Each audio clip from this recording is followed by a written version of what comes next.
Right. So moving along, my phone get cut a little while ago was our forces behind technology, right? Which I generally consider dark forces, right? Forces that run the deeper aspects of society, right? Who control those things, who have the control over those things because they know how to use it for what they know how to use it for both good and bad, right? They know how to use it for good reasons and how to use it for bad reasons, and we do not have that knowledge. And I don't really care for that knowledge, right? My whole point is speaking. You could speak on here on camera, you could speak off camera, right? But your voice has power, right?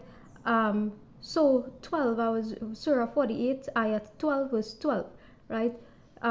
Those who think that the messenger and believers will never return to their families ever, meaning that the whole concept, remember the concept about Jesus going in search of what? Knowledge, of knowing, of wisdom, and he went beyond himself, right? He went beyond himself, right? So he went to search all over for knowledge, right?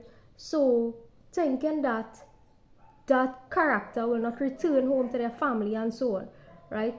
It is in fact evil thought. So it is in fact evil to assume or to think that, oh, this character is supposed to go all over in search of knowledge and just disappear, right? And just disappear, right?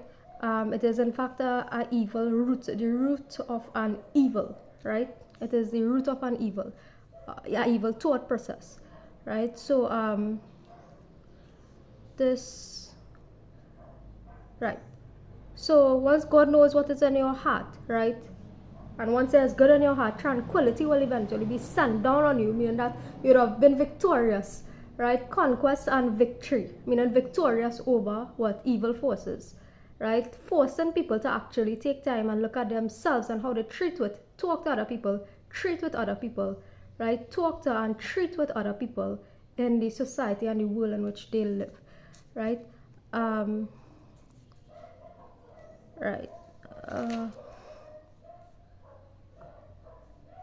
Right, those who disbelieve had put into their hearts chauvinism, right? So when I look up the meaning of this, it means what? A prejudice towards a group, and particularly when we use this word, is to reflect the male prejudice over female, right? Like I said, I'm not a contemporary feminist, but the fact is that religion has always downplayed the role of women, right? Religion has always, and the religion has always had that aspect, right? Religion has always, all religion, no, none excluded, right? Religion has always had that aspect, is what people like Mark Pastor refer to as the sacrifice of the goddess, right? The aspect of religion that sacrifices the female, right? That sacrifices the female, right? Whether it be your wife, whether it be your daughter, your right? So we are moving away and we are understanding this from a different angle. Whether it be your daughter, your wife, your whoever it is, right?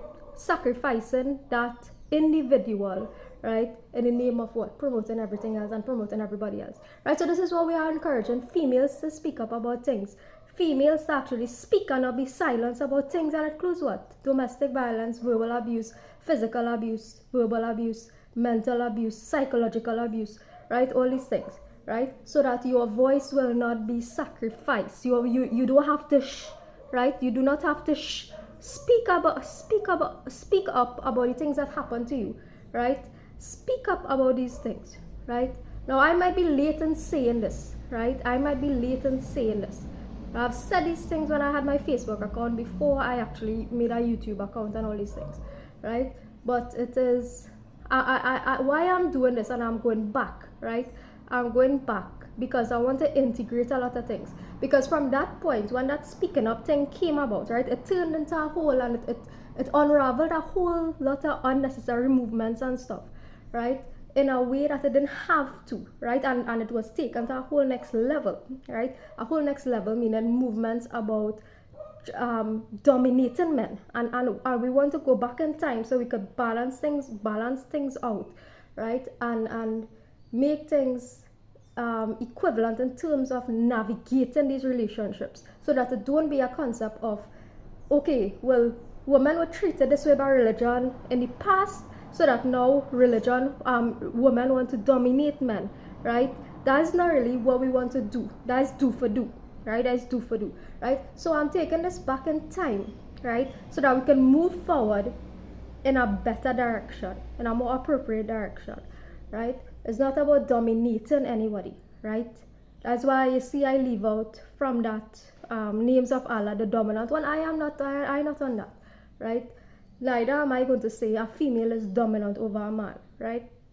So we want to even out this situation, meaning that you have a wife, you have a husband, right? You put each other at the forefront of each other's life, right? At the forefront of each other's life, right?